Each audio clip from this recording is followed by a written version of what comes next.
Pendidikan yang disupport oleh teknologi atau sebaliknya justru kita membuat teknologi untuk mensupport pendidikan.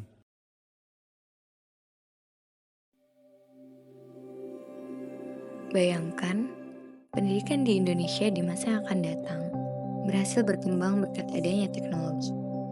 Di era modern saat ini, teknologi sudah masuk ke dalam peran penting dalam meningkatkan kualitas pendidikan dan mempersiapkan generasi masa depan untuk menghadapi tantangan di masa yang akan datang. Sejak pandemi COVID-19, dunia termasuk Indonesia dipaksa beradaptasi dengan perubahan cepat di berbagai bidang seperti bidang pendidikan. Melalui instrumen teknologi digital, kegiatan belajar mengajar dapat dilakukan di mana dan kapan saja berkat perkembangan teknologi. Hingga kini, meski sudah dapat berkegiatan normal, teknologi masih mengambil peran besar dalam mendukung kegiatan belajar mengajar. Misalnya, sebagai media pembelajaran.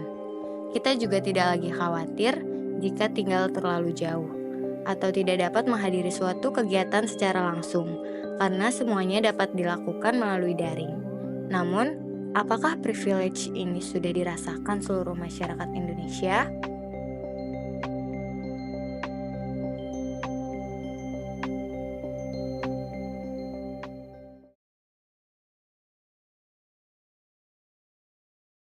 Teknologi dan jaringan internet yang sengaja dirancang dalam sistem belajar mengajar di kelas dan diterapkan dalam pengumpulan tugas menciptakan kebiasaan baru dalam pembelajaran.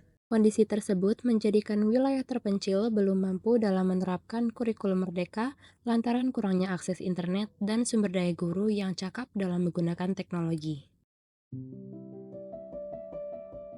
Indonesia sudah menggunakan teknologi dalam pendidikan, akan tetapi bukan untuk seluruh masyarakat Indonesia, melainkan hanya sebagiannya. Indonesia bagian pedalaman dan pelosok-pelosok masih belum semua mengerti penggunaan teknologi dalam pendidikan. Sebenarnya, itu semua adalah permasalahan kesenjangan digital. Salah satu penyebab utama kesenjangan digital adalah infrastruktur yang tidak merata. Banyak daerah pedalaman yang belum dapat mengakses internet.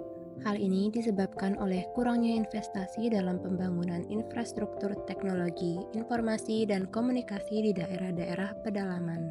Selain itu, kondisi geografis dan ekonomi masyarakat juga berperan penting dalam kesenjangan digital di Indonesia. Masyarakat yang pendapatannya rendah seringkali kesulitan untuk membeli perangkat teknologi seperti komputer atau smartphone, serta membayar biaya langganan internet. Ini menyebabkan mereka tertinggal dalam hal akses dan pemanfaatan teknologi dibandingkan dengan masyarakat yang lebih mampu secara ekonomi. Selain itu, literasi digital atau kemampuan menggunakan teknologi juga menjadi faktor penentu. Banyak masyarakat di pedalaman yang belum bisa atau belum memiliki pengetahuan yang cukup untuk menggunakan perangkat teknologi dan internet. Kurangnya pelatihan dan pendidikan tentang teknologi di daerah-daerah pedalaman turut memperparah masalah ini. Oleh karena itu, kami berharap pemanfaatan teknologi untuk mendukung pendidikan di Indonesia dapat lebih merata dan dampaknya dapat dirasakan oleh seluruh masyarakat Indonesia tanpa terkecuali. Kami juga berharap teknologi dapat terus berkembang dan dimanfaatkan dengan maksimal. Ayo kita manfaatkan teknologi sebaik dan semaksimal mungkin menuju masa depan pendidikan Indonesia yang lebih maju.